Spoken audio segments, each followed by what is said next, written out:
Hello, today is March 11th, 2013, and I thought I'd better give a little bit of an update of what's going on.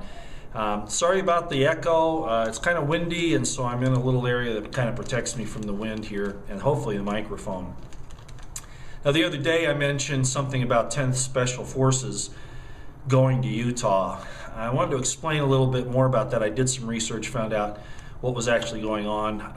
That drill is what it was actually refused by the people in those central Utah communities, and wisely so.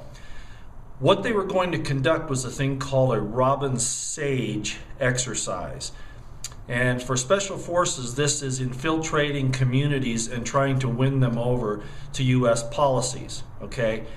Whether foreign or even a domestic situation. Technically not a domestic situation, but you know, they're training here, and that's, of course, with the things that we talked about before, that's definitely a possibility.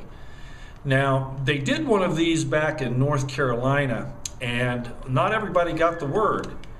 And the Special Forces people actually shot and killed a county sheriff who didn't know that it was an exercise, and I think a second one was wounded. So when they made this plan to do this drill in central Utah, the central Utah community said no, and wisely so. They don't trust the government. Now, what are these infiltration exercises about? Well, again, like I said, they're about winning over the local populace. Okay, it's a propaganda thing.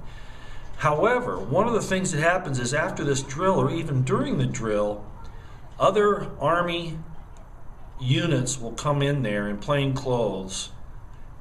They're usually Delta Force people, and actually get those towns to do more into submitting to military plans. Remember I told you the other day about Tucson, that the Tucson City Council had a resolution to cede over their authority to the commander of Montan Air Force Base? Very similar, okay? And there are more things than that. Spy programs, tattling on your neighbors, all kinds of things. It's all part of winning the hearts and minds. And the people of Utah were wise to say no to this. At least at this stage, they know what's going on. The next stage, they may not. So I wanted to kind of give you an update on what that was all about. I did follow through, okay? Now, the big thing in the news right now, of course, is the situation with North Korea. It's refused the old armistice from the 1950s. In other words, they're saying, we're back at war with you. A state of war now exists between North Korea, South Korea, the United Nations, and specifically, of course, the United States. Now, as I've said before, North Korea, you know, they have a good-sized army, but they're really not well equipped. All right. Now, China could change that if they chose to. As I told you, North Korea is the bastard stepchild of China.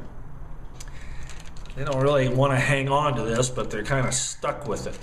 And it is kind of like the front line of defense. As I mentioned the other day, you know, when the United States was in the Cold War with Russia, and we had units along the Fulda Gap in Germany, the Russians weren't going to send their crack troops through there to get mowed down right away. They were going to send out their Bulgarians and their Romanians and their Czechs and those people that weren't as well equipped as the Soviet army, get chopped up, chew up the Allied forces so that when the crack Russian troops came through, they would have an easier time of it. At least that was the theory. So that's kind of where North Korea sits with China. Kind of that same thing.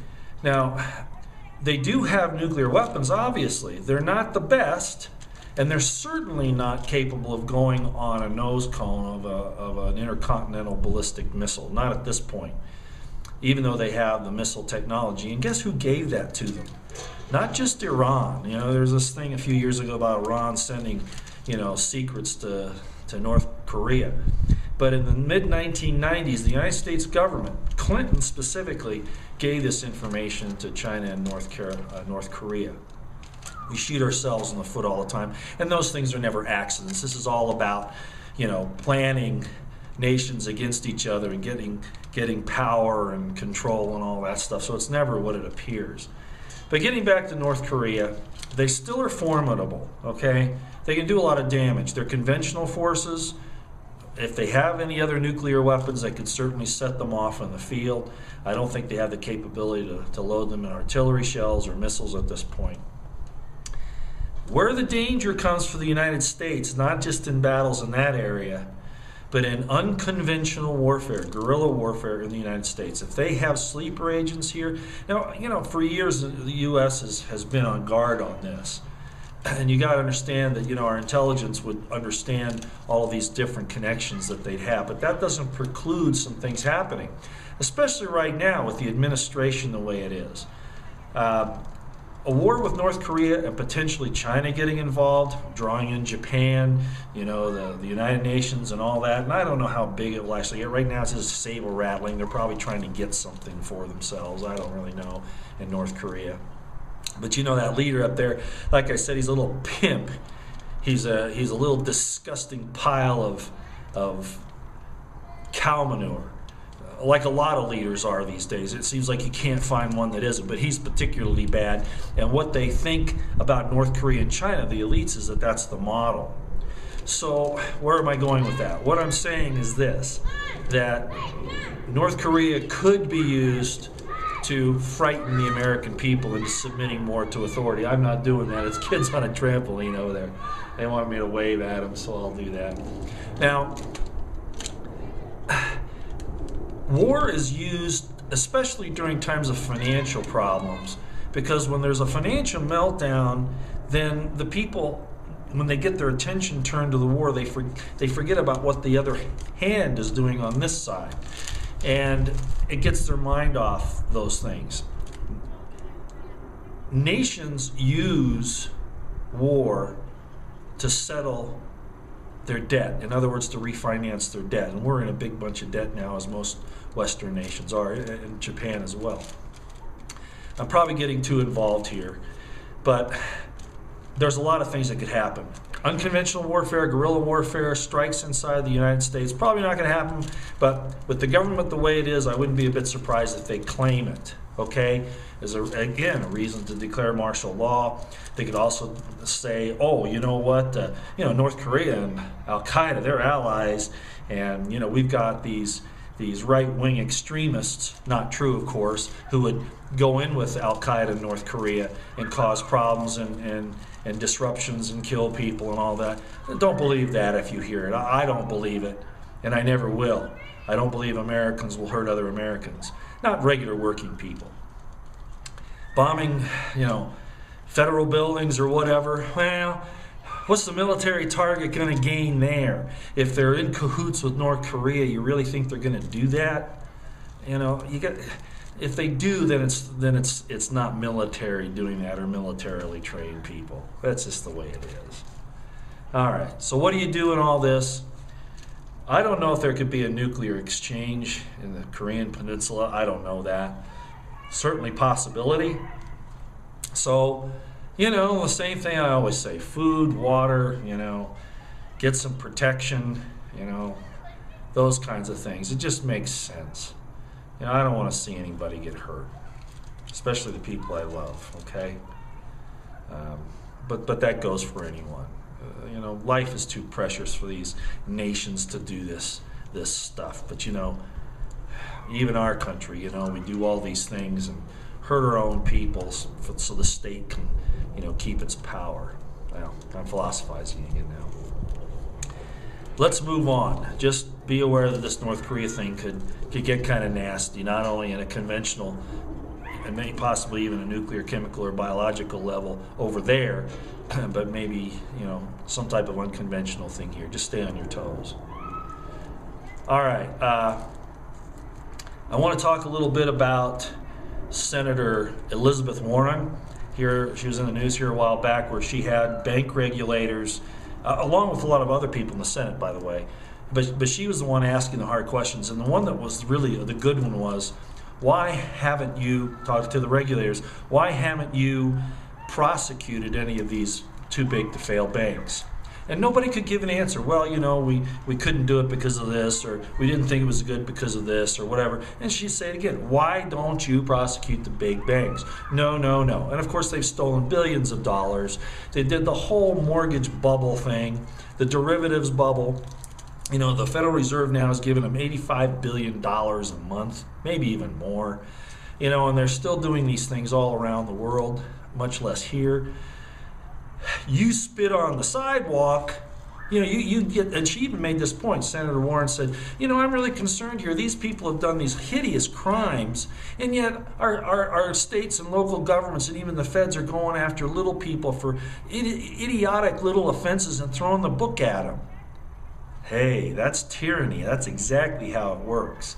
The big guys get exempt, the little guys are crushed. Ever hear feudalism? That's what this is. So she recognized it. So she brought that up. Now, bring it up to date a little bit more. Eric Holder with the HSBC thing, if you've been following that. Wachovia, they're laundering billions of dollars, stealing billions of dollars. And they're not the only ones. And he says, well, I'm not really talking about HSBC. Well, the reason why is because he's afraid of them. He even says that. I can't prosecute them. They're too big for me to go after. In other words, I'm scared of them. Our government is afraid of the big banks. That should tell you something right there. The regulators under Warren, that's one thing, you know. But the Attorney General of the United States, working under authority of the President of the United States, afraid, and he didn't use the word afraid, but that's what it is if you read between the lines. They're too big. I can't go after them. It's too hard. It's too dangerous. They'll come after you for a little thing and throw the book at you. They're not going to go after these guys. Remember I said they have big financial interests backing them up to do all these things that they're doing? All right. So what do we need to do there? Again, try to pull away as much as you can. This thing is just going to keep deteriorating, everyone. You know, it's not going to get any better. Forbes magazine finally came out today and admitted that, yes, you know, what is this going on, U.S. government? You know, you're buying these armored vehicles for DHS. You've let them buy 1.6 billion rounds. Actually, it's 2 billion, but they're using an older figure. You're buying all these weapons. You know, we need to have a national dialogue on this. What's going on here? Finally, because, you know, Media Matters out of the White House, CNBC, you know, we just saw a clip the other day with Chris Matthews, you know, that we're making these accusations that are totally without merit. We're delusional, we're liars, we're deceivers. No. Forbes finally had to address it. And anybody who understands what's going on here, even if it doesn't fit their agenda, they better speak up because this is going to come back on them. And that's the situation here. So Forbes brought this out. We're vindicated, all right? This is for real. Now the government, the DHS said, well, we wanted to take advantage of the price, so we bought it in bulk. And I said, no. You don't do that. In the military and law enforcement, you rotate ammunition, and I've had some discussions with some friends about how long ammunition will last, and I know it can last indefinitely depending upon the storage circumstances. But government regulations usually require that it be rotated on a specific time basis. So to have 30 billion rounds of ammunition, if you used, you know, 1,000 rounds per officer for training, it'd last the next 30 years. So it's not for training, okay? There's something more going on here. They're hollow point bullets. You don't usually train with those. I hear some people say, well, you don't train with hollow points. Well, sometimes you do. So that's not the issue. It's the number. Sniper rounds, you know, things like this. So the fact of the matter is these large purchases are here, and they're not to repel the North Koreans or the Chinese, okay? Or illegals from the South, or Al-Qaeda. If you look at the whole picture, and I've shown you this before, you take all this information and pull it in, it's for the standard American citizen who is conservative, a gun owner, a returning vet, independent-minded, thinks central government should be small, in other words, a constitutionalist, appreciates George Washington, Thomas Jefferson. Okay? That's really what this is about. Remember the MIAC report. Remember what we talked about with the Southern Poverty Law Center. Actually being the front for the DOJ, giving them the excuses to do these things to us. Okay? And I could go on and on and on, and I won't. Just prepare, everybody. Just be aware these things are going on. I don't know how much longer I'll be doing this for lots of reasons. But Just know that I've done all of this because I care about your lives, about the lives of your families, your children, your prosperity. And it's only a little bit, but it's all I can. All right? Hey, thank you very much, and I hope you have a wonderful day. And hopefully we'll get to see you again. Bye.